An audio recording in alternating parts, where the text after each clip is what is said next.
learn about the Monarch Butterfly Garden from Gail. Let's see, I'm Shauna Perry. I'm president of the Kinnickinnick Native Plant Society. And we have 24 people signed up on Zoom today. Wow. Which is wonderful. I'm just glad we have microphones now so we can hear all the way in the back and hopefully on Zoom also. I want to acknowledge that we're co-sponsored by the East Bonner County Library and the Sandpoint Parks and Recreation. We do appreciate their support. Our hospitality hosts today are Vicki Johnson. Where are you, Vicki? Please stand up, just let them say hi. And Isabel's not here today. If you're not presently a member, of course, we'd love to have you join us. There's information at the table and also on our website. Is our website up there? Not yet. Our website is really easy to remember though, nativeplantssociety.org. All together, no spaces. Let's see, July 1st is actually the beginning of our fiscal year, but of course we take memberships anytime. Is every year we have elections at the end of the fiscal year, which will be in June. And every year we have 4 members that are elected. They're on the ballot. They each serve 2 years. Our nominating committee consists of, and see if you guys can stand up if you're here, Ken Thacker, Ray Charlton, and Carol Jenkins. Carol's not here. And if you are interested in helping us in any way, even if it's not on the board, please get hold of these 3 or anybody, how am I doing? Is that okay? Anybody that is a member. Upcoming events on February 2nd at 8 o'clock in the morning, KRFY's morning show is interviewing Robin Campbell. Can you stand up? There she is. And Janice Devon. There she is. They're going to be talking about our grant application process and just general KNPS information. So tune in at 8 o'clock on February 2nd. Sherry Ennis is right here, and she is going to talk about fundraiser. But I'm not going to talk very long. We are having a KNPS fundraiser at the IPA on February the 16th. We'll have raffle baskets, and please come, have a beer, buy some tickets, bring your friends, and have a good time. And we'll have more information coming up soon. Thanks. Yes? What's the IPA? Oh, what is it? Idaho Port Authority. I forgot what the I was for. On Cedar Street. Yeah, it's on Cedar. Yeah, it's fun. Lots of beer. Lots of beer. They have wine too if you don't like beer. Okay, I just want to introduce Preston Andrews, who's our Vice President and Programs Coordinator, doing an awesome job. So I'll pass it off. Thank you, Shauna. Welcome, everyone. It's a pleasure to see so many people here. I am trying to be a Zoom master. I'm learning a lot every time I do this. This is, I think, our beginning of our second year of doing hybrid programs here at the library every month, except in the summer months and in December. And I have to admit people as I talk, so I'm kind of multitasking up here. Let me begin by just acknowledging respectfully that we are on the traditional homelands of the inland Salish peoples, including the Kalispel tribe, who continue to live here and care for these lands, its waters, and its native plants and animals. And we offer our thanks to the inland Salish peoples, their history and cultures, as well as their continuing care for these lands for generations to come. Let me give you a little bit, because I know we have quite a few people who are not members of the Kinnickinnick Native Plant Society. So let me just tell you very briefly about our organization. And let me hide this here. get that out of the way. See if it'll stay out of the way. Okay. Advance.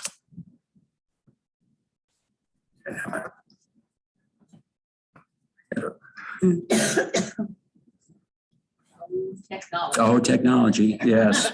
We at least have the microphone. That's good. Okay, we got the mic. Let's see. I got my sheet. Okay, there we go. Okay. See if I can get rid of this again. Got somebody else to admit. We have about 24 people on Zoom, so we have to be, here's some more. So we have to be a little respectful of their access to the program. Okay, so connected. We were established as a chapter of the Idaho Native Plant Society in 1998, and then in 2010 we became our own Native Plant Society. And you can see that our mission is really education, conservation, and the use of native plants in landscaping and restoration. This advance is not going. Do you know, Shauna, do you know the advance on this here? Usually, it's usually just an arrow. There's nothing up here too.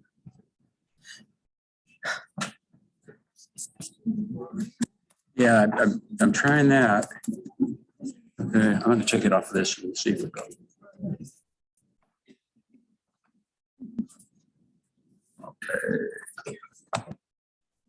Okay. It's not my computer, it's the Native Plant Society computer. So mine's over there where I handle the controls. Okay, so we have an arboretum at Lakeview Park. We established that and we care for that. Come out and see it. It's a fabulous place to be in the spring and summer and the fall.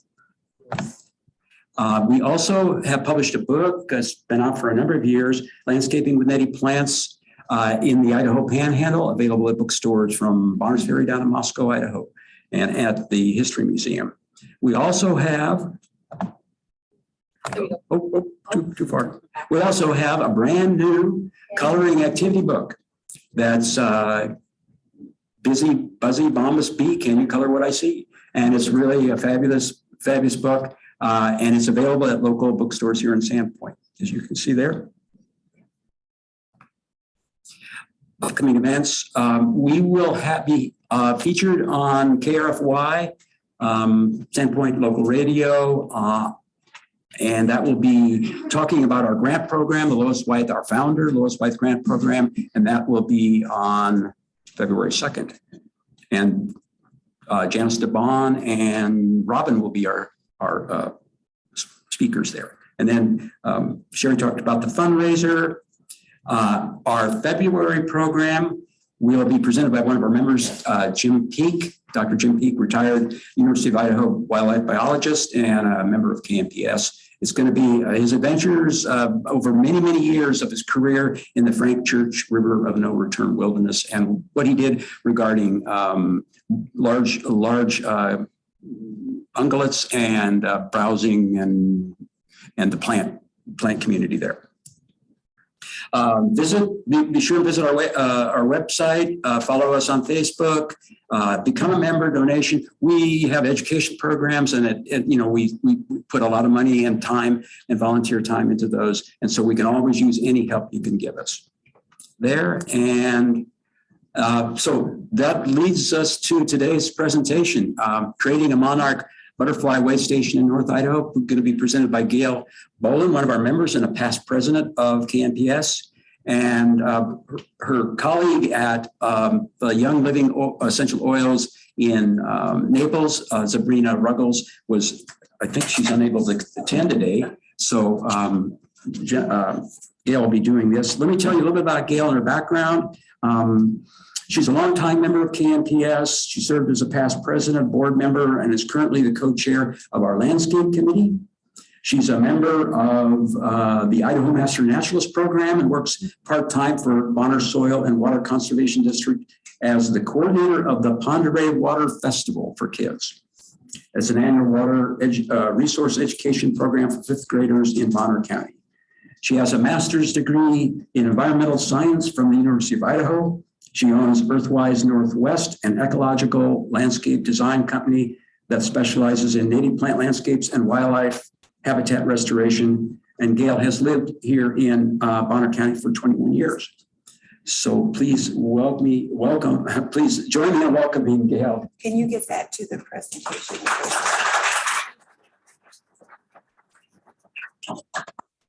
And I now have to get her presentation up.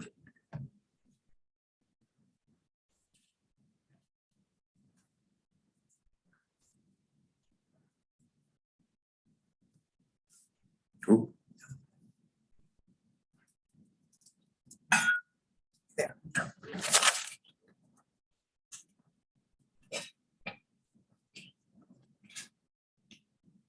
Okay, can you hear me?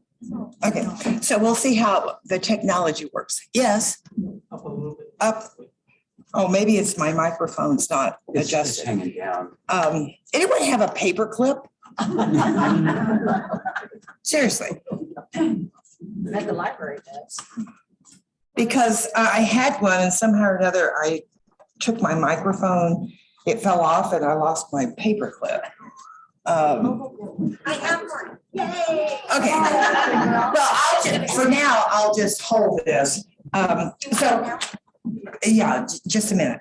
Okay, so thank you all. It's exciting to be here. I'm so happy that you're interested in helping the monarch butterfly's survival. Also, just a couple of announcements here. We'll wait.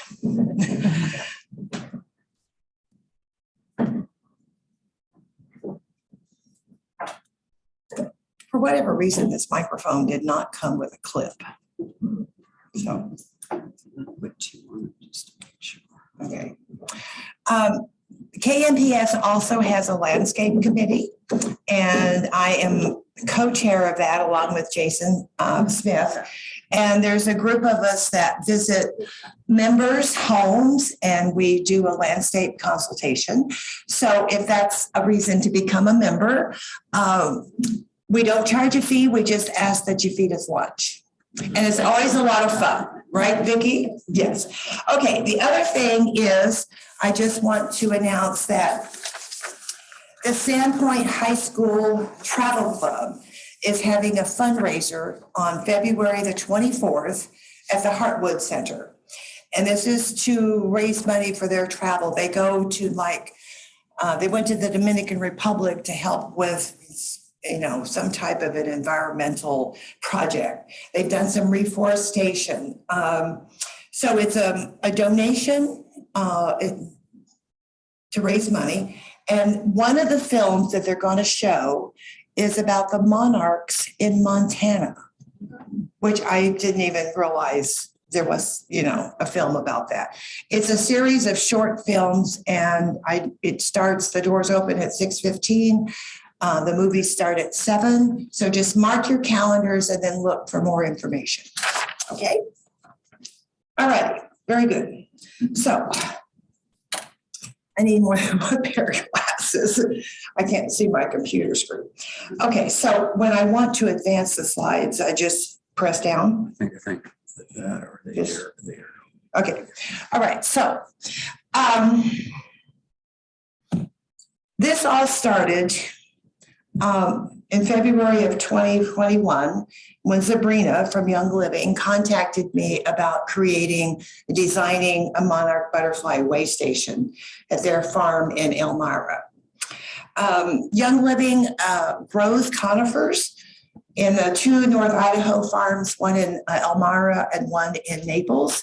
And so then they distill those conifers and make essential oils.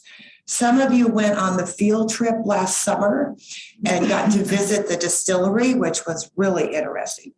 So Sabrina's official job at Young Living is she's the lab manager. She does the testing and to check the quality of the oils.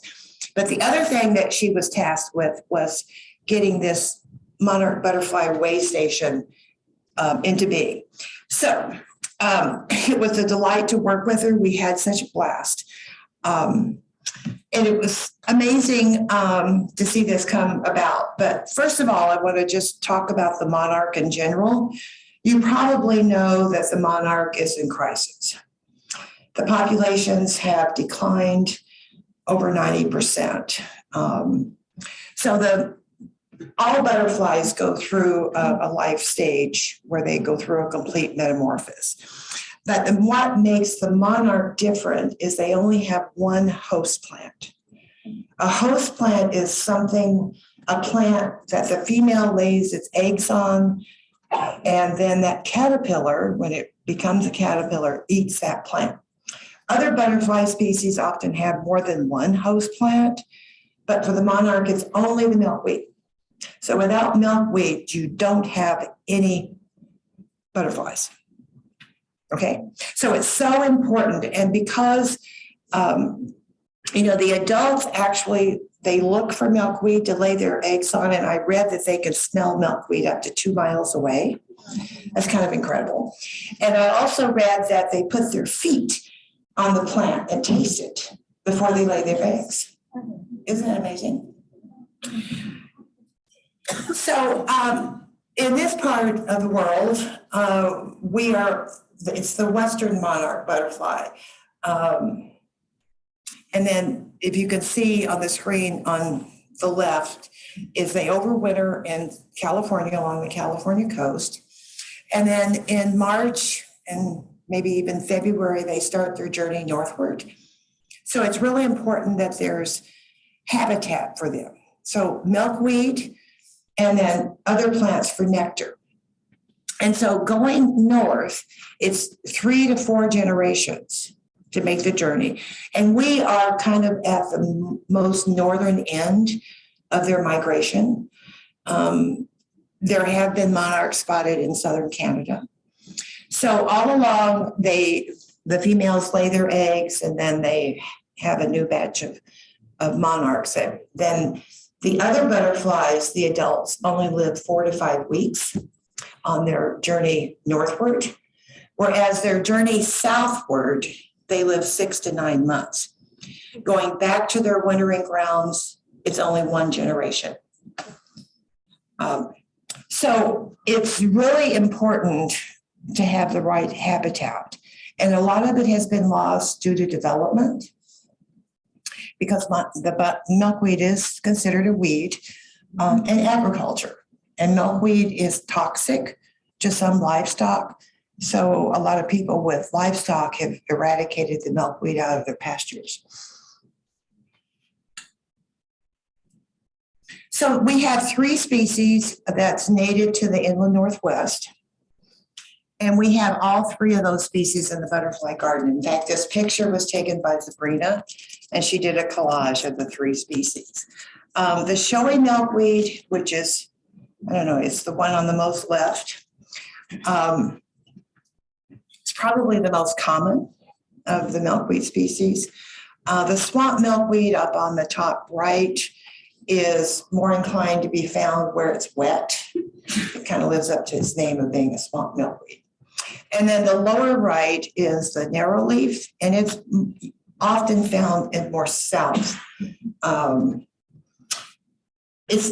know someone who told me they see it around the Spokane River quite often, but we planted all 3. So if you're interested in knowing where monarchs have been sighted, this is a website that you can go to and you sign up for an account. It doesn't cost anything.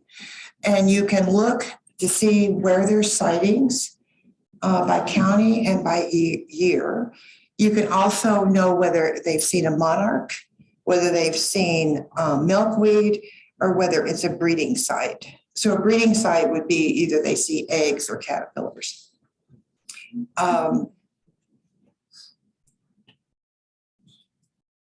So what is a monarch butterfly waystation? It's a place that the butterflies have the resources for their survival. And to be a certified waystation, you need at least to be 100 square feet in size. It needs to be a sunny location. Butterflies like the sun, and so does the milkweed plant. At least 10 milkweed plants, and then a variety of flowering plants from spring to fall, because the adults need the nectar from all sorts of nectar plants. I mean, the milkweed's only in bloom for a certain amount of time, and it's really not they use it for nectar, but that's not the only source of nectar. And then for all the other pollinators, there's lots of native butterfly species, and then there's also all of the bees, the bumblebees, the native bees, the honeybees, they all need nectar. So really it's a pollinator garden as well as just the Monarch Waystation.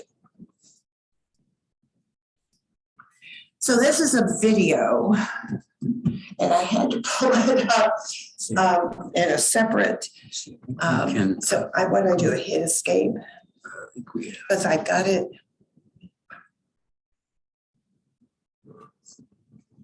That's not what we I want. think we have to get out of. Yeah, we have to. We have to get them. Yeah. Okay, where are we? Sorry, this takes just a moment. Anyway, this is a video that Young Living Essential Oils produced. It's about 3 minutes long.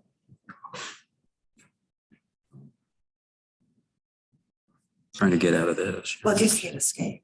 I did that, yeah. It didn't. There's more here. There's always more. Okay, how do I?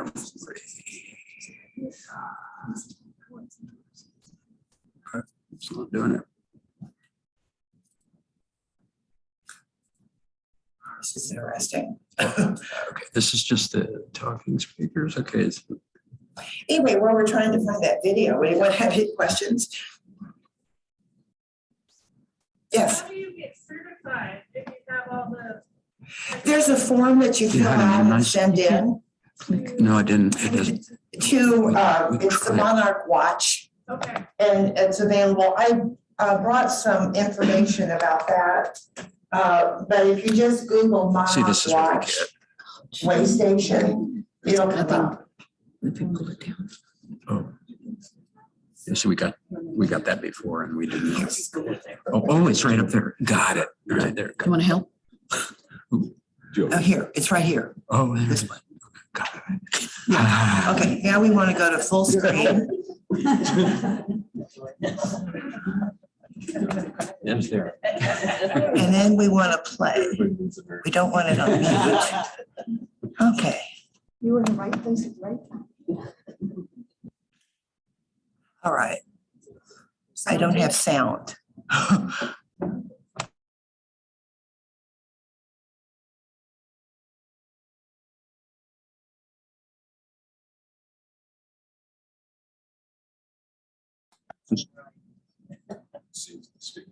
Where's your speaker?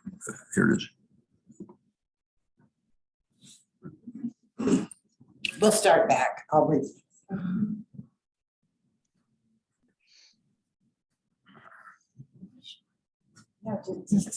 Yeah, if you know more than I do, please. I can try. I mean, I got the speaker that turned up.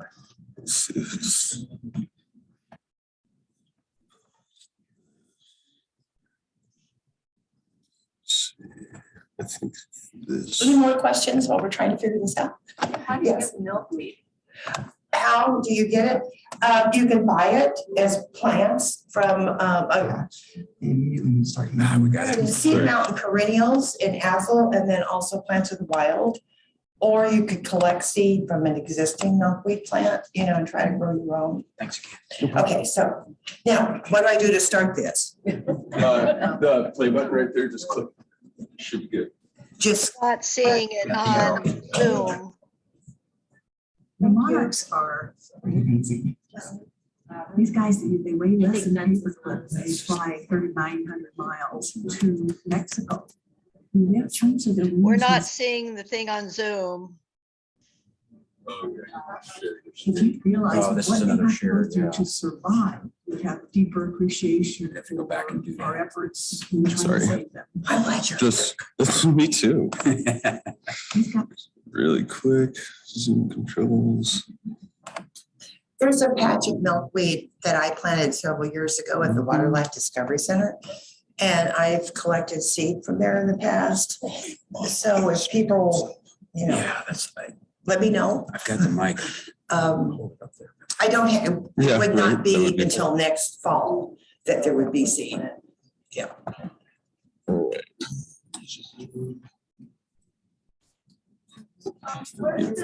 Share in the top corner. At the Water Life Discovery Center. But where is that? Oh, as you come into the building on the right side by the pond, Mhm. So she come in the building from the- so as you're driving in and you see the little house. Yeah. And there's that pond. Yeah. It's right there at the north end of the pond next to the road. Right. Yes. We were able to, see our garden last year. What do we do? We just sow it? Come on. It works best if you plant it in What's the pots in the presentation? spring. Just like you would your tomato seeds or anything that you're starting from seed. Planting it in the ground. I'm sorry, what? Lay it on the ground, and you bury it. I don't know because I have never grown it from seed. But the people that I've talked to, it doesn't have to have light to germinate. So I would assume that you would plant the seed, like 1/4 of an inch deep or something.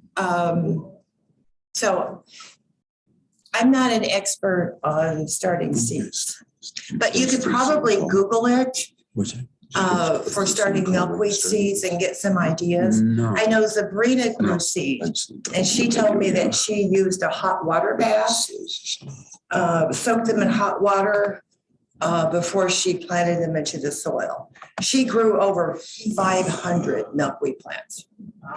Part of the seed I gave her and part of the seed came from the Utah butterfly garden. And what variety were they? Showy milkweed is what I had. The others were the narrow leaf and the swamp. And Sabrina had seeds from other sources for the narrow leaf and the swamp milkweed. Yes. Back there somewhere? So if it's considered a weed. I can't hear you. What? You said it's considered a weed, so. This is That's it, being yeah. invasive, or what precautions do you need to take to ensure it maybe doesn't infiltrate other? Excellent question. She wants to know if it's invasive. And yes, it can be, but not excessively. Yeah. It spreads, the showy milkweed spreads by rhizomes more than by seed. And so I think Ellie here has it in her yard.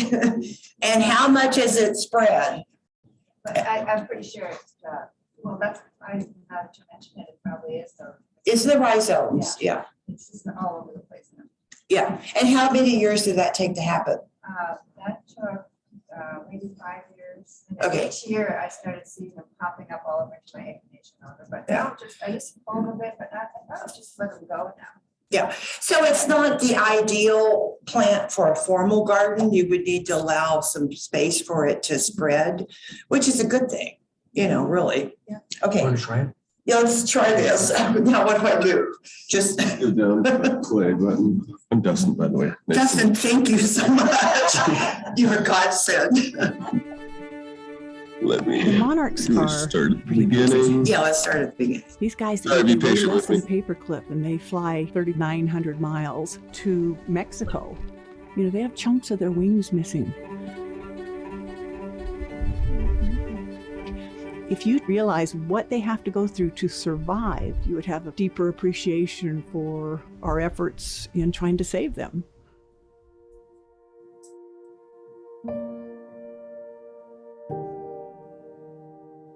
Over the past 2 decades, we've seen a large decrease in the monarch population.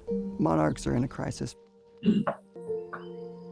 Adult monarch butterflies, they can rely on a lot of nectar-bearing plants, but the actual caterpillars themselves, once they hatch, they immediately need to start eating species of milkweed. The monarchs are losing their breeding habitat that has the milkweed and all the pollinator plants across North America. So I decided to grow milkweed and see if I could attract it to my yard, and I was successful.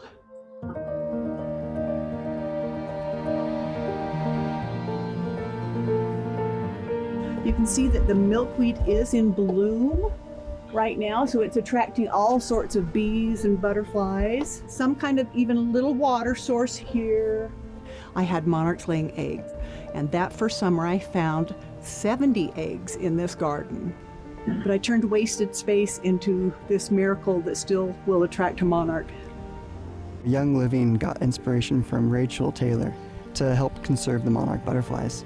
Tyler from Young Living asked how he could get involved, and so I shared some seeds, and he has also gathered seeds. And he has been adding waystations at different facilities of Young Living.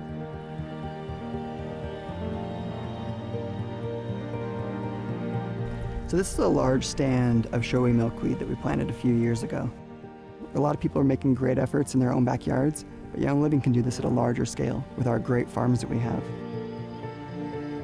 Since 2019, Young Living has registered 4 official Monarch Waystations with the intent of registering more at some of our other farms and other locations.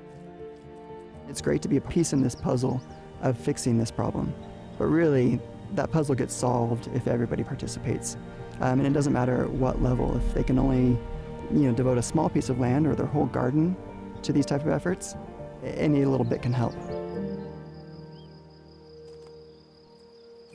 No, there's more. All of the products that Young Living produces, we're receiving a great gift from the earth, and it's great to be part of these projects that really give back to the earth as well.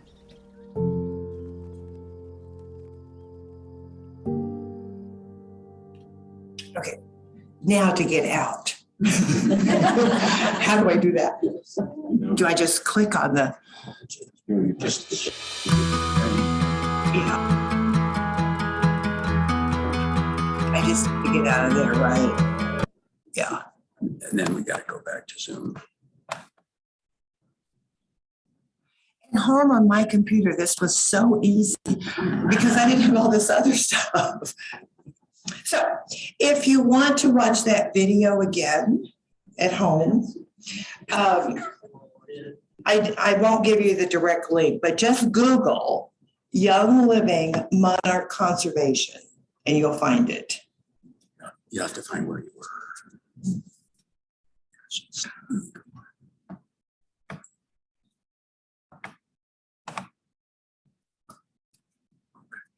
Just go to from current slide.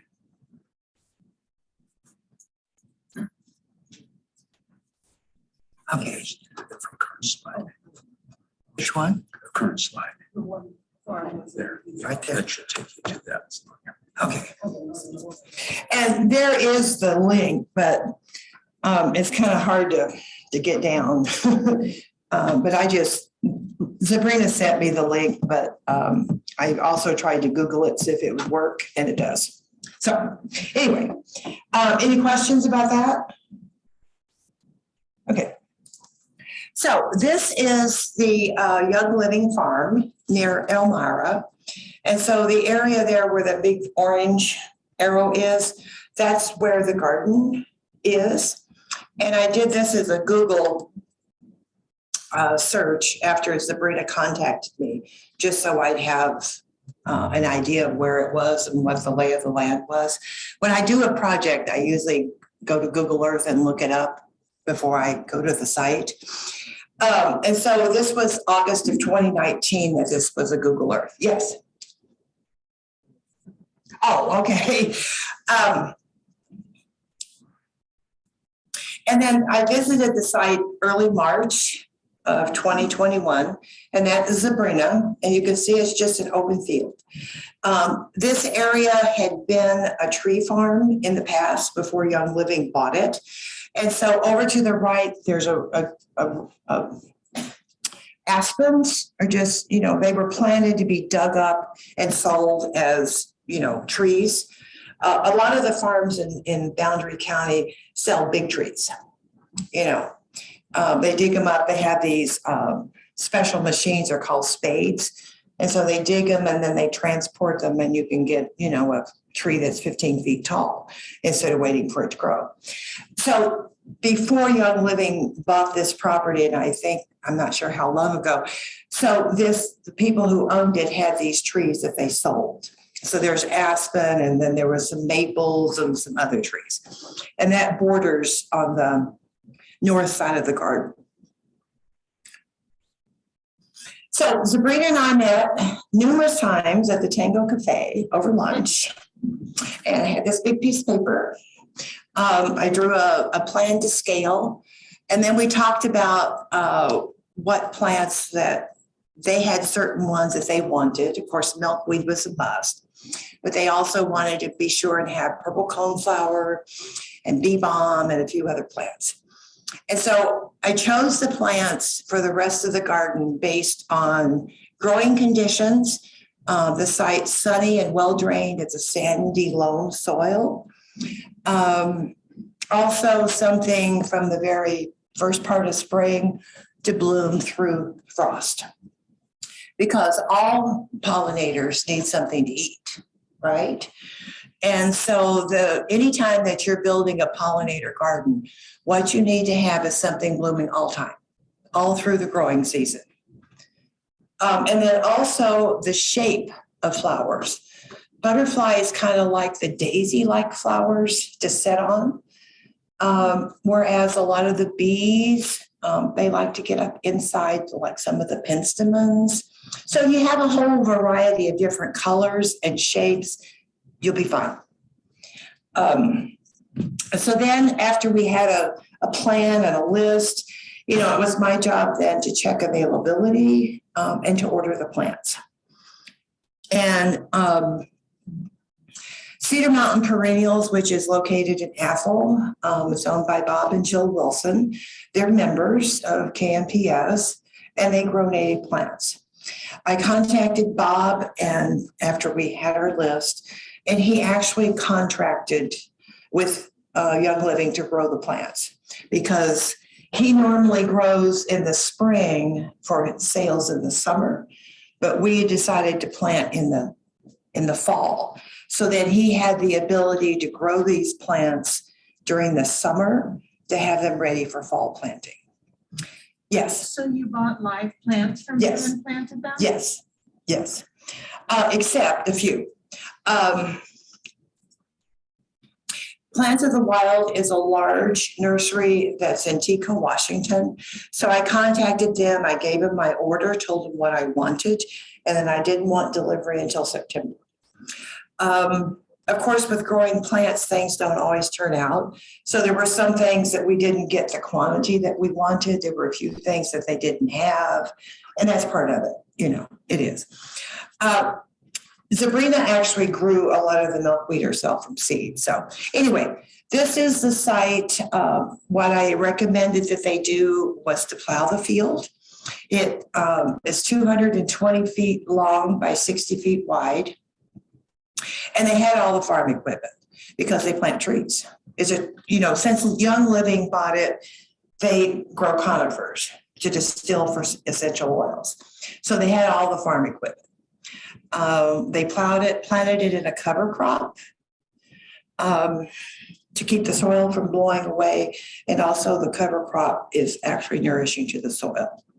So they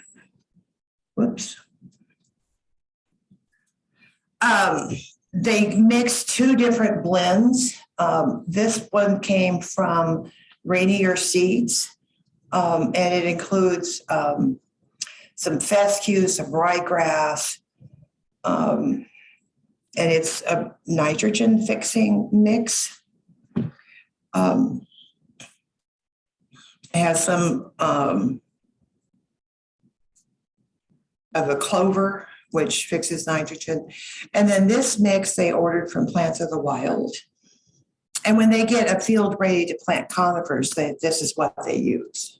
It's a mix that they had specified. And if you're doing cover, it's also called green manure. You familiar with that term, cover crops?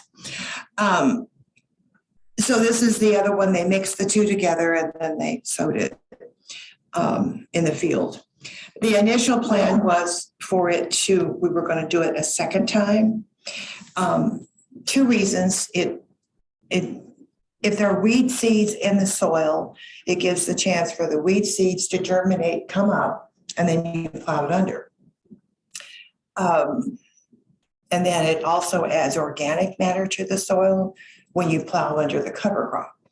But the summer of 2021 was extremely hot and dry. The soil was like powder.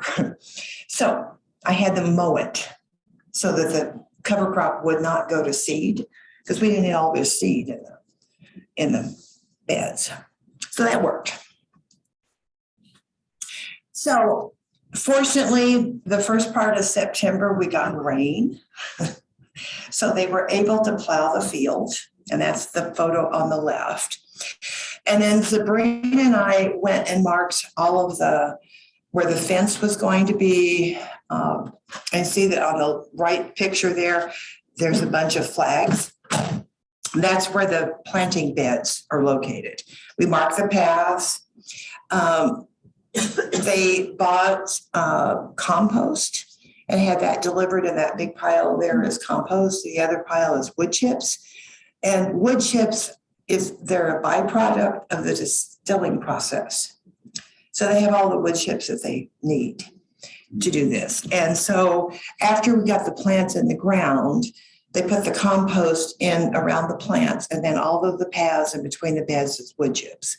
Helps keep down the weeds. We did not use any weed fabric because we wanted to maybe extend the beds. We left space between them so we could make them bigger.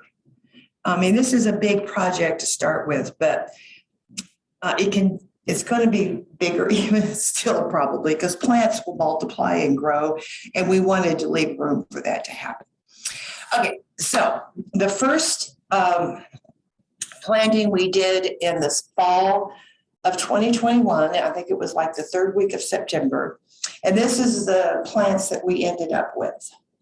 We had 33 different species, 370 milkweed, which we bought 170 of those, and then Sabrina grew approximately 200 or more. She didn't count them exactly, she estimated, of the swamp milkweed and the narrowleaf. So we had 1,232 perennial plants, flowering plants, either in quarts or 1 gallon pots. Then we had 59 shrubs. Most of those were in 1 gallon pots. And then also later, we didn't do the spring bulbs that same week, but we put in over 360 spring flowering bulbs. And so the plants came from Cedar Mountain Perennials, Plants of the Wild, and then we ordered the bulbs from American Meadows.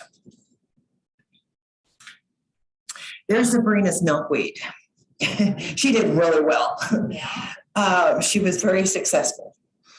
In fact, it got a little bit bigger than we wanted it to be, but we dealt with it. Originally, she was planning to plant the garden in the spring, but that just wasn't going to happen. There's just no way we could get prepared and get plants ordered to do a spring planting. So she'd started her seed kind of hoping that we could get plants in the ground by spring. And by the time fall came around, they kind of got a little bit big, but they seemed to do okay. They really did. So this was the day that we had plants delivered. And on the left side, that's Tanya from the Young Living Utah office, and Sabrina on the right. And then on the picture on the right, that's Sabrina, Tanya, me, and Bob Wilson. And so both companies, Plants of the Wild, they sent a truck up to deliver the plants, and then Bob brought plants as well. And so we had to situate them in the garden where I had drawn on the plan, you know, the different gardens, and most of them are kind of a round shape. So what we did, we put a flag in kind of the middle of that bed with the number of plants for it and the name of the plant. Rather than putting a flag for each individual plant, we didn't want 1,200 flags in there. So then the three of us, myself, Sabrina, and Tanya, we put the plants where we wanted them to be planted. You can see them, the pots all spread out there. And again, on the picture on the right, some of the black-eyed Susans are already, we've got those in the ground. And then there's more to do. Notice the chairs, the lawn chairs. Unfortunately, I had pulled my hamstring before this, and I was having trouble walking. So I brought my lawn chair so I could sit down. By the way, my hamstring's much, much better. It healed finally. So there we are delivering, putting plants out to where they need to be. Altogether, it was like 3.5 days of doing this and planting combined. And so there's some of the guys planting in the picture on the left. The picture on the right is, you can see that the difference in the color, that's compost around the plants. And then you can see some of the wood chips in among that. And on the far right, you can see the aspen, they're turning yellow. And that's really a nice sound in the wind. I love the sound of aspen. And this is an aerial shot that someone at Young Living took. And so if you can see, whoops, I don't want to do that. How do I make the cursor go? Oh, there we go. Very sensitive. Yeah. Anyway, on the top part of this picture, is the fence. So we left a buffer of about 15 feet between the garden and the aspen trees. And so what they did for a fence was they used T-posts and cattle panels. They're planning to do a little fancier fence later on, but it worked. So on the bottom of that picture, you see the black along the bottom of that picture. We planted shrubs all along that fence line. There's a road just, I'm going to try this again. See if this works. There's a road. That cursor is white, so it's hard to see. Anyway, there's a road, dirt road that goes on that side of the garden. And so we wanted to have kind of a dust screen. And then if you see the break in the black along the fence line, that's an area that we left open so that they could get equipment in there, a truck, whatever. There's water lines. There's 2 outdoor water spigots.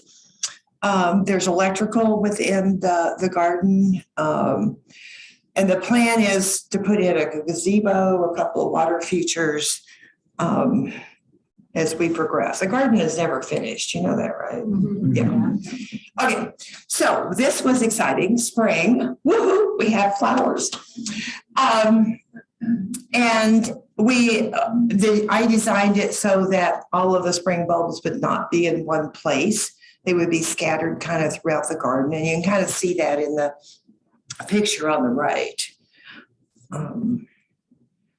And so there's some more. There's hyacinths and daffodils, and those are tulips coming up. That was so exciting. I don't know about you, but when I plant garden, you always have this little bit of doubt that if something's going to come up, So it was awesome. Sabrina sent me pictures of when they just first started coming through the ground.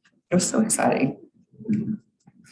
And so this is just a collage of some of the blooms that she did. She's really handy with putting these pictures together. So then in June and July, we added more plants, partly because some of them were not available earlier, and partly because we just decided to add some more. And the plants, again, all of these were purchased from Cedar Mountain Perennials, except the showy. And then this time, Sabrina grew all of the milkweed. And I think that picture was the same. I don't have one, but she grew that many, close to 400. And then they have a farm in St. Mary's. It's a lavender farm. So she got lavender from them. And all the plants in the garden are native except the lavender and the spring bulbs.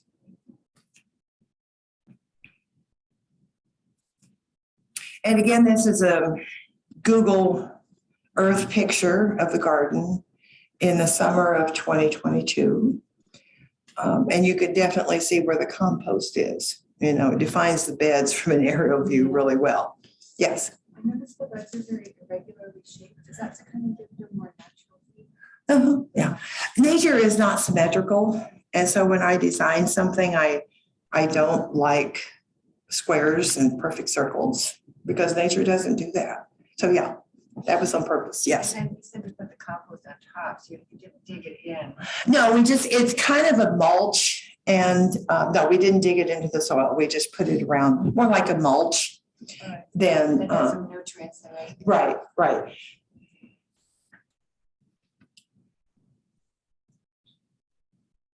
So this is the black-eyed Susans blooming in the summer of last year. Some of you went on the field trip.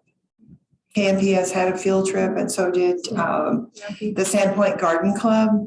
Were you there when the black-eyed Susans were blooming? Yes. Okay, yeah, they're gorgeous. And then that's the purple coneflower in the background. Yes. And then the picture on the left that I think is goldenrod, pearly everlasting, and then blanket flower. And then beyond that, at the very top of the picture, I think that's yarrow. And then in the middle is the color. That's showy fleabane, which the color in that doesn't do it justice. It's a lavender flower with a yellow center. It's gorgeous. And then that's Sabrina among the black-eyed Susans. And then that's me among the goldenrods and the bee balm. That's one of the field trips that I did. And then on the right is a collage of some of the plants. At the top, that's blanket flower. Then you've got, I think that looks like lupin. And then the center, that's a Rocky Mountain columbine. Most columbines don't tolerate sun, so that's the only columbine that we put in the garden, and we were a little bit hesitant about it because it will tolerate more sun than the other columbines, but it seemed to do okay. And then at the top right, I believe that's yarrow. And it was so cool because, you know, yarrow mostly is white, but once in a while there'll be a genetic variation where it's kind of pink. And it just happened that the pink ended up all together because it wasn't in bloom when we planted it. And so then in 22, it's just like we planted it that way. It was awesome. So plant survival, as far as we could tell, just visually, we didn't count everything. All the shrubs survived. And it looked like all of the other plants survived except some of the black-eyed Susans. About half of them didn't come back that we planted in 21, but in 22, we planted more into the same bed. Why they didn't come back, I have no idea. You know, they were in bloom when we planted them. I have no idea, but we replaced some of them. We saw many, many species of bees and butterflies, but unfortunately we did not spot a monarch. But build it and they'll come, right? Okay. So the future, they plan to put in water features, a couple of water features, gazebo, benches, a flagstone path, a new fence, some garden art, you know, metal, whatever. We left room for a dry creek bed. And so Sabrina's collecting rock and filling some of that in a little at a time. And some arbors for some of the like the clematis and the honeysuckle vines and any vines. So for more information, if you're interested in, you can always go to the Cirrus Society. They have a good website on conservation, especially for the Western monarchs, which, they travel from the California coast through this part of the world. I have not ever seen a monarch since I've lived here, but I know people who grew up here that said, yes, monarchs were here when they were growing up. And then if you want to have the Monarch Watch program, remember that map that we saw with the little dots on it? You can go in there and sign up for an account. And it doesn't cost anything. You just need a username and a password, like all of these accounts, right? You probably get emails from them. But you can actually look at that map on it, like if you want to know if something was seen in 2019, you can request that, and you will request by county. It's a pretty cool map. Also, oh no, go ahead. Also, you can report sightings. So if you've seen a monarch, a butterfly, an adult, or an egg, or a caterpillar, you can take a picture and you can report it on this site. You can also report where you have seen milkweed. So it's kind of a nice website. So you're speaking on a large scale. Could you tell me approximately, or can someone tell me what 100 square feet? 10 feet by 10 feet. This room is bigger than 100 square feet. This is bigger? Mm-hmm. Yeah, 10 feet. Anybody have a tape measure? These squares are probably 18 inches. 2 by 4. So they're 2 feet wide? The ceiling is a 2 by 4. Okay, so 100 square feet So is not very big. about from that wall to this window, probably. I mean, a bedroom in a house is probably Okay. bigger than a 10 by 10 room. I don't think that way, so it's hard for me to imagine. So this is probably 1, 2, 3, 4, 5, 100 square feet, 10 feet by 10 feet. So you don't need that big of an area then. Right, your backyard. And then my other question is, how do the deer like all of these Oh, things? Yeah. What a good question. The Zoom audience needs to hear it. Sorry, I was stepping off 10 feet by 10 feet. Because there was a question on Zoom about deer. Okay, Yeah. well, that's, okay, another deer question. When I planted the milkweed at the Wildlife Discovery Center, I was amazed that the deer ate it. They're not supposed to like it. Right. I think I planted it in the fall, and deer are especially hungry in the fall, and so they nipped on it. But that first year was the only time that they did. There's no guarantees, because milkweed is kind of toxic to wildlife, and so depending on how hungry the deer are, the garden up there is fenced. They have deer and moose. Well, I know they don't eat daffodils and they don't eat foxglove. And I was thinking that.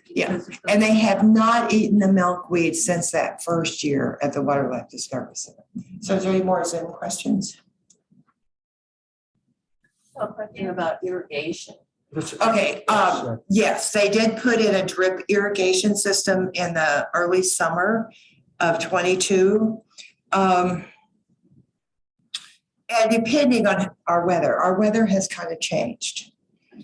It has. I mean, I used to be able to plant in the fall, native plants, and then not have to water the next year. That's not true so much anymore. Our summers are hotter and drier. So they did put in a drip, and so they didn't have it, they didn't hire someone to do it. Sabrina and the field crew did it. And so it may be that after, depending on the summer, they might not have to use it, but yeah. It's reality, unfortunately. Any more questions? Yes. As far as the timing for observing the monarchs in our area, what is months that you would. More Okay, she asked about observing the monarchs in this area. They start their migration from the California coast in February, March. So to be here is probably late June into July, depending on the year. Because sometimes, they don't, if it's, so I wouldn't expect you to see it in for late June or into July. That's when they lay their eggs. Yeah, and they have successive generations. So when they first leave their wintering grounds, they go X number of miles. I don't know how far that is, but then the female lays eggs, and then they hatch a new generation, and the adults die. They only live 4 to 5 weeks. So that happens at least 3 to 4 times on their journey northward. Then on their journey back to the overwintering grounds, it's 1 generation. They don't reproduce going south, but they do eat. So nectar plants of any kind are important for their journey going back to their wintering grounds. So that's the concept of something in bloom until frost. So they go back when our weather changes, the nights get cooler, the days get shorter. And so that signals it's time to go to wintering grounds. Yes. How long is the time they lay the eggs, and then the little caterpillars come out and start eating them? That was on one of those slides. That's okay. No, I can that's also fine. do that. So much. So like just weeks and weeks. It wasn't very long. I think it's like 20 some days from egg to adult.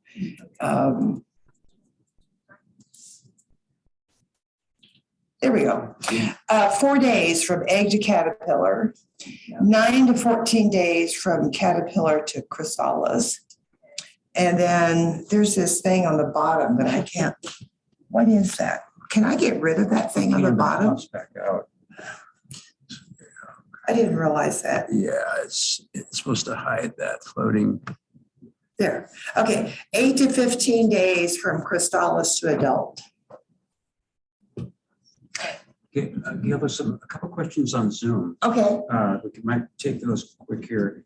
Just I'll sure. use the mic there. Okay, are certain varieties more or less invasive of milkweed of the species?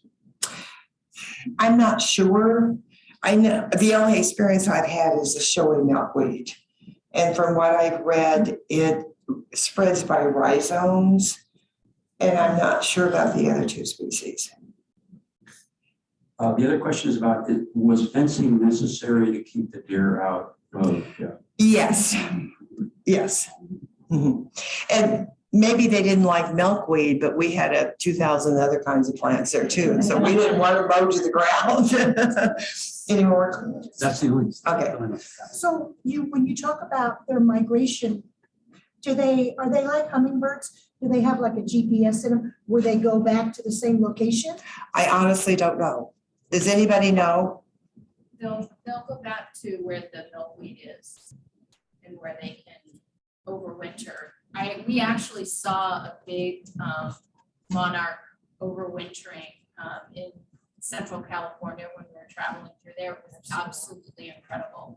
But they're up in the trees, they're all around, and I think we had asked, and I think there just has to be some food supply and stuff around or whatever where they they'll go where the milkweed is. Okay, I did read that they could smell it for 2 miles away. So did that answer can the Zoom people hear that? Her comment? Okay. Gail, just a comment that I have. I just read an interesting study last night about monarch butterflies and the milkweed toxin. There's a toxin in milkweed, and the butterflies take that toxin up, and they are the kind of the poster child species for what is called aposematic response. Aposematic means that predators are dissuaded from eating them because of their coloration. And the predators associate their coloration with poison. So, but the problem that the study pointed out is if they eat too much milkweed and gain too much toxin, then their wing colors become faded. So if you see a monarch with very faded wing, it's probably because they've eaten too much toxin, and that toxin is like damage to their system, their metabolism. I had never heard that. There is another butterfly called the Viceroy. I grew up in southern Missouri, and monarchs were very common growing up. But there's a smaller butterfly that's colored very, very much like the monarch. It's the Viceroy. And the scientists say that it's a mimic, and they don't get eaten by the predators as often because the predators think they're the monarch and they'll taste bad. And their predators are birds then? Birds, yeah. Yes. I have a friend back east that's been raising all kinds of butterflies and releasing them. Are the monarchs something that locals can raise? She asked if monarchs are something that locals can raise, and I assume so. I'm not an expert on that. You're shaking your head, yes. Have you? Insects, and yeah, they're pretty easy. Yeah. In fact, Amy was telling me about somebody that she knows that raises them. So I assume so. Yes. We have a patch of milkweed in our front yard and no fences, and there are deer and moose around. They've never touched them. Yeah, I would think if it's just milkweed, they might not, but you want other flowers there too to provide nectar because the milkweed doesn't bloom all season. So, yeah. Is it a nightshade? Like, what is the toxin? I don't know for sure. Anyone know what the toxin in milkweed is? I forget the name of it. It's I just. You could Google that. Sorry, way in the back. For the waystation, do you have to have everything painted together, or could you have like the milkweed in the front yard and then the nectar flowers in the back? How far apart? How close together? I honestly don't know, but it says 100 square feet. I would think it would be beneficial. I don't really know. You can look that up on the website. Are you saying that either place is not large enough? I'm just wondering if these are spread out. Well, it's easier for the butterfly to find food if the flowers are close together. So I wouldn't, you don't want to plant way over here and one way over there, that they have to find it. And then they have to utilize energy to get there. So for any pollinator gardens of any kind, it's best to have the plants close together. Yes. So just my own personal, I have a big tree of echinacea. And then when the milkweed started popping up all over echinacea, first I'm like, what are you doing? And now I'm just like, well, there you go. You have a little mix. So now I had to change my thoughts and organization. Yeah, she's saying that you're saying you have a messy garden. Yeah. Okay, nature is messy. Have you ever seen flowers out in the wild all grow in a row? I don't think so. So you do have to kind of change your concept, what you think is good. The bees and the butterflies don't care whether it's in a row or not. Yes. You said that milkweed reproduces by rhizomes. What would be a good way to kind of limit its travel if you're trying to keep it in one? Well, you could dig up the new plants as they come up, cut the rhizome. That's anybody else have an idea about that? Oh, I had a different question. Oh, okay. Yeah. Roses, they spread by, they're not necessarily rhizomes, but they're kind of like rhizomes. So I just cut them off. Gail, another question here from how far north do the monarchs, how far north of the bus are they known to travel? What's the northern limit? Into southern British Columbia. not very far, just, 50 miles or 100 miles into British Columbia. Yeah. Just to answer the spread of the rhizomes, if you cut them off, the rhizomes that you cut off there outside of that border are going to come up again. But this woman next to me and I also thought you could bury a container and put them in a container so that, You could do that. cut off. Yeah. Yeah, you could do that. I don't usually try to contain them. I kind of want them to spread. One thing I did learn at the Wildlife Discovery Center a couple of years ago, we had a cleanup day and I wasn't able to make it. And somebody took a weed whacker and whacked off the milkweed when it was about a foot tall. And I was kind of upset, but actually it spread and I was happy. So if you want it to spread, cut the tops off in the spring. Here's another comment and maybe a question for you to address. It's about the people have milkweed gardens, way stations, but what we really need is to establish wild milkweed populations so that monarchs have more range to find their food sources. Where would we establish milkweed in our surroundings, in our habitat? Well, or can we? Forest land because of the shade, but if there's public land, like it's owned by, parks or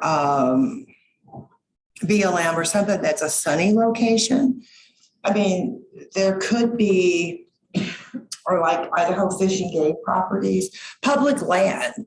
And then whoever would like to take this project on could contact those people and either put in plants or plant seed. I mean, there was a project at a WMA, which is a wildlife management up north, where they reseeded an area with native plants. I don't know whether they put milkweed into that, but it was called Bears to Bees project. I didn't personally work on that, but there was a big push to get native plants into this area that's a wildlife management area.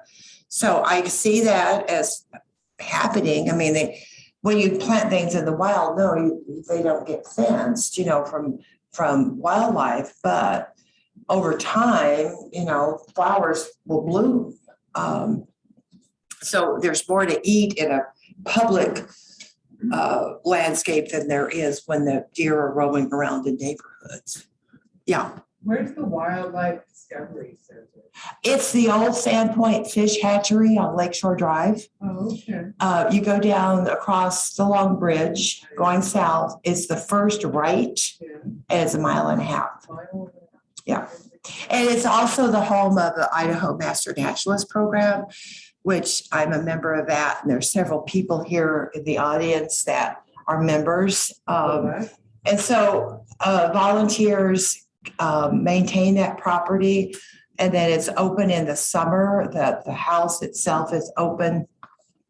And there's all kinds of activities for kids to do. We have a microscope, and then there's a backpack where they can go out and look for macroinvertebrates in the stream. And it's a nice place to visit. And the grounds are always open. Okay. Yes, way back there. I know you didn't have any monarchs. I know you didn't have monarchs spotted yet at the farm where you work, but I'm just wondering if people here have had monarchs in their own way stations, or if they've had any success with that. Just kind of in general, I'm curious. Did everybody hear what she said? She wants to know, does anybody have success in getting monarchs to their garden? You have? We have monarchs, yes. Yeah, well, would you mind We don't telling? have a way station or anything. But tell us about what you have. Share it with us. Where do you live? We are in Sega. Oh, We are in Sega. We are close to the water, and we do have monarchs on our property. So did you plant milkweed or was it We already? didn't plant it, but we kind of have a slope down to the water, which is a wild area, and there is milkweed in there. There's milkweed growing there. Good. Do you happen to know, is it the swamp milkweed? I don't know. Okay. I just saw the different species, so I was just talking to my daughter. We have to check out what we actually have, but I do know we have butterflies every summer. So. And monarchs, have you seen any of the eggs? No. Okay. Caterpillars? Just learning about it. Okay. Well, next summer, go out there and look. The eggs are pretty tiny, and then look for holes in your milkweed plant that the caterpillars are eating. And then you could go to that mapper and yeah, report your sighting. Yeah. Yes. Gail. What part of the plant do they lay the eggs on? All the leaves. On the leaves? Yeah. Where they come off the branches? Right. It's the actual leaf itself. And then as immediately as they become a caterpillar, they start eating the leaf. Yes. So back to your messy garden. Yes. How detrimental is fall cleanup to the beneficial insects? And if you get in there before Halloween and do your cleanup, are you basically throwing away some of your eggs? Or? Not the monarch egg, because they lay theirs on the milkweed, but you may be destroying the chrysalis of other butterfly species. Okay? Better not to get too tight. Right, or the caterpillar, because there's a lot of species of butterflies that overwinter here. And yes, being tidy gardener is not necessarily good for the insects. You can do some cleanup, like if you have any plants that are diseased, you don't want to put those in the compost. You don't want to leave them like you've got a fungus or something like that. You want to get rid of those and put them in the garbage. But leaves and things, yeah, leave them until after a hard freeze. I know that sounds like you want to get out there, but it's really beneficial. And the other thing too is for like birds, don't deadhead all of your plants. Some plants will rebloom after you deadhead them. And I will deadhead plants kind of, a while before frost. So I get new blooms. But those last blooms, I don't deadhead them. I leave them on all winter and then cut them back in the spring. Gail, somebody just posted what the toxin is. There's a question about what the toxin is. And they're called cardinalides, and they cause cardiac arrest. Nice. Yeah, don't eat the milkweed. Okay? Yeah. Anyone else? Yeah, Vicki. I've been on this property for 13 years now. And last year was the first year that I had seen this, and I didn't know what it was at first, and I had to Google it and look it up. They're praying mantis cocoons. Yeah. Oh, I haven't seen those either. Yeah, it's a praying mantis cocoon. And praying mantis is a beneficial insect. Yeah. The vast majority of insects are beneficial. That's the other thing. Do not use insecticides or herbicides, really. It's detrimental to the pollinators, the insects. Without insects, we wouldn't be here, seriously. They're such a vital part of the food chain. Yeah. I'm just excited by all this, and like I said, I raise insects, so I'm gonna look into maybe raising some monarch butterflies if anybody was interested in some eggs or any of that stuff. Okay, and your name is, and how did they reach you? I'll Okay. Yeah. Yeah, the monarchs are in trouble, and so whatever we can do just to help, and all pollinators are in trouble, really. The honeybee is not native. It's brought here from Europe 400 years ago, but it's become an important part of raising produce and nuts because so many plants require pollination to produce. And so and then we have like hundreds of different species of native bees. which are also in trouble. So anything you can do to help, you know. I have a question for insect lady. So if you're raising monarchs, do they have the genetic charge to migrate? I mean, do they just automatically know that? And do they migrate? I don't know personally, because I haven't really studied that much. I'm kind of here to learn about you guys, but my guess is that, yeah. I would think the DNA would pass through. Whether they go to a specific area or not. I would think it would be best to raise them from eggs that are local. Have already been here. Yeah, I did read that, you know, for a long time, scientists thought that the Western monarchs never crossed the Rocky Mountains. But they have said they do. And how they know that, you know, maybe do you know? So the great Google says, using environmental cues, the monarchs know when it is time to travel south for the winter.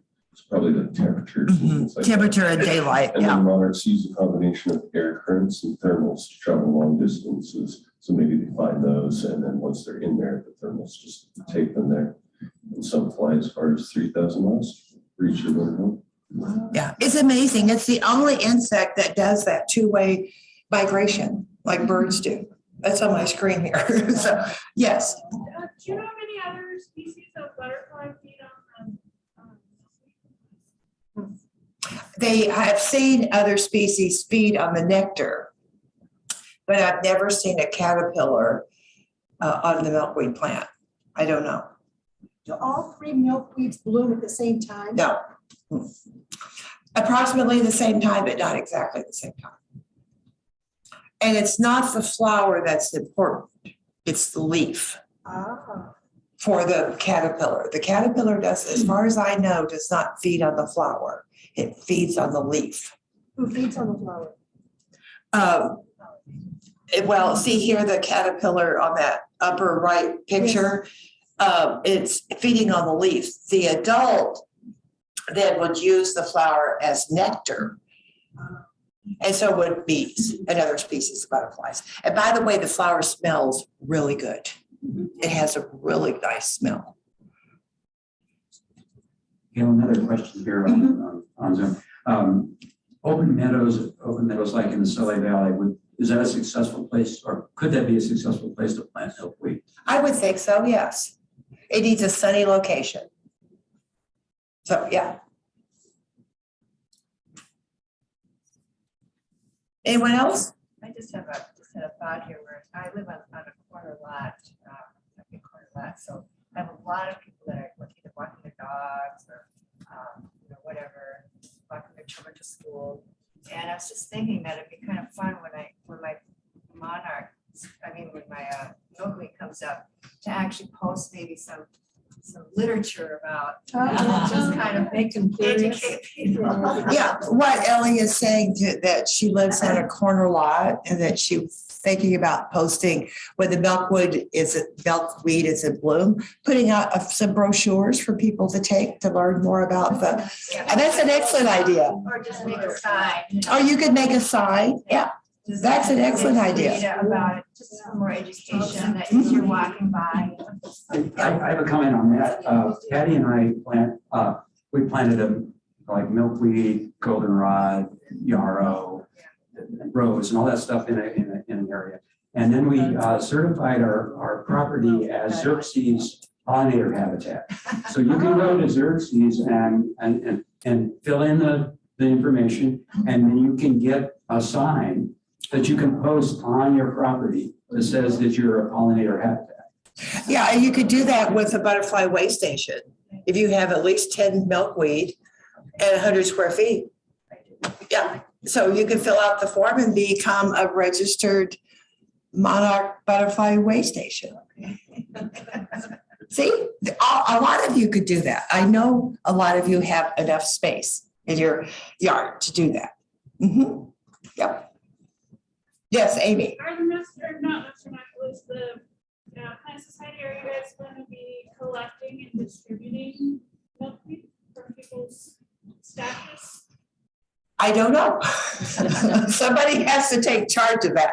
Yes, Anne. Yes, we will. We'll have seeds coming fall, giving away. And seeds from, Giving away. yeah. So, but that doesn't get planted until the next winter. So are you responsible for, who's responsible for collecting them? I speak for the Arboretum. Okay, so there's milkweed at the Arboretum, right? Well, We have milkweed, our garden has the milkweed, and we had so many seeds this past fall, and we've still got some of the. Yeah, and you should have brought them with me. if you haven't seen the seed pods, they're big. Really? And then they have this white fluffy stuff on the inside of them. So a couple of years ago, I collected some and the seed pods from the Waterlife Discovery Center. And so I had a mess because I opened the pod inside the house and this white and fluffy stuff just went everywhere. So if you do it inside a bag, it makes it a lot easier to separate the seed from the fluff. Yeah, and I gave some of that seed to Sabrina. And then I decided I didn't need to go all that work. I just gave her the pods and let her deal with the fluff and the seed pods. Yeah. And some people have told me that they've just put it into potting soil and have grown it without having to stratify the seed. Sabrina said she actually put it through a hot water method. And you can look that up on the web to see how that's done. Bob Wilson, who Cedar Mountain Perennials, said that he just puts them into potting soil and doesn't do anything to them. And he has about an 85% germination rate. So, yeah. Yes. So we'll bring Preston, right? We'll put it on the list. We'll bring some of the seeds next meeting. Sure. Yeah, because we've got several baggies full. Yeah, and I don't know how long it takes to germinate. Have you grown them from seed? No, we bought ours from Cedar Mountain Perennials as well. Yeah.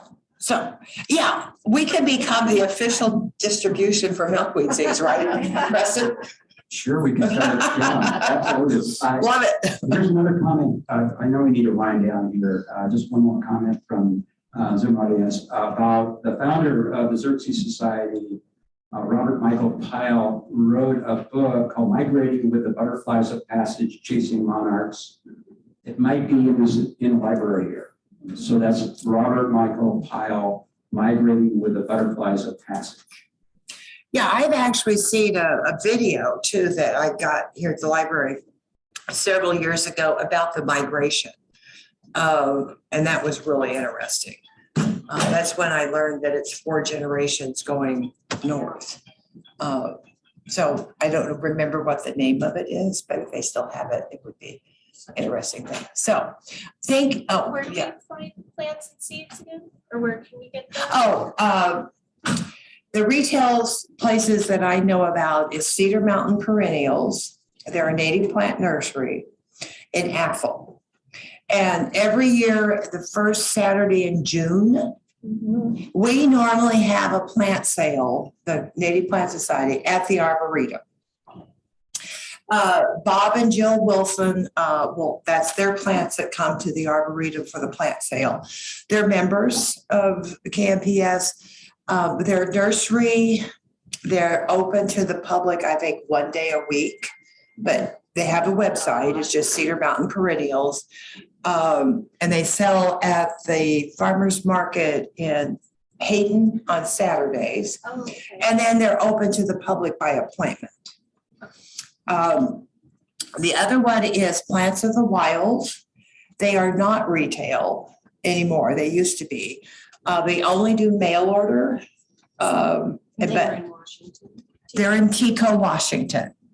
And so they'll either mail them, depending, they'll send them UPS. And I just heard that they have a retail outlet at a nursery in Spokane. I think it's called the Blue Moon Nursery that carries some of the Plants of the Wild's plants. When you buy seed, look up the Latin name for the species. And so sometimes seeds that's available in the store are not the native species. There's another nursery in Spokane, Desert Jewel. Oh, yeah. Owned by Diane's sister, and she has also has milkweed there. Also talk to them about antler trees. Also about the antler trees. Oh, well, yeah, that's a whole other thing. That's a blend. That's another discussion, but just briefly what Vicky's talking about. If you see all the time in the stores these blends of wildflower seeds. No, they're not our native wildflower seeds, okay? You can get blends of native wildflower seeds from plants of the wild. But you see in Home Depot, Walmart, these big packages, don't buy those. They have a lot of annuals. They're not native. Some of them can be invasive. So you need to know the source of the seed. And that's the thing about plants of the wild. They'll tell you where they collected the seeds. And there's seeds of like reindeer seeds and there's a few others that you can get certified seed and they will tell you what's in it exactly. Like that seed packet that I showed you. 0.045%. Yeah, see, it says there what's in it exactly. That it doesn't have any noxious weeds. And it tells you what the germination rate is and where the seed was collected. And that's from reindeer seeds. You know, they don't carry as much of the native seeds as plants of the wild. Yeah. So, yes. All seasons also carries milkweed. It does it. Is it the native milkweed? Because I bought it, it wasn't. The showy. Yeah. Some nurseries will have the true native. Some nurseries will have a hybrid. So what I'm saying is check. You need to become familiar with the Latin name of the species. So when you're buying it, you know what you're getting. And that's true with all native plants. Common names are misleading sometimes, and it's not what you think you're getting. So if you want to buy a native plant that's truly native, find out if it is, and then shop by the Latin name. Yes. So this narrow leaf, is that as fluffy as tuberosa? No, it's incarnata. Okay, I got some tuberosa from Bob. And I have I don't know what that is.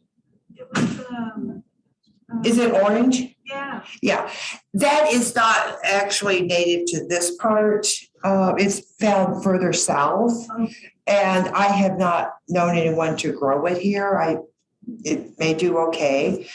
But yeah, it's not usually found here. Bob does sell some things that are more native to maybe the general region rather than specifically to the northern two counties. And that's okay, yeah. Anyway. Gail, are you about run out here? Yeah, well, this has been fun. I think anybody else. I think we've run out of time. You'd be happy to stay and discuss. I'll be hanging around. Thank you all for coming. Thank you, and grow milkweed and nectar plants to support the monarchs, okay? Thank you. Oh, you're welcome. My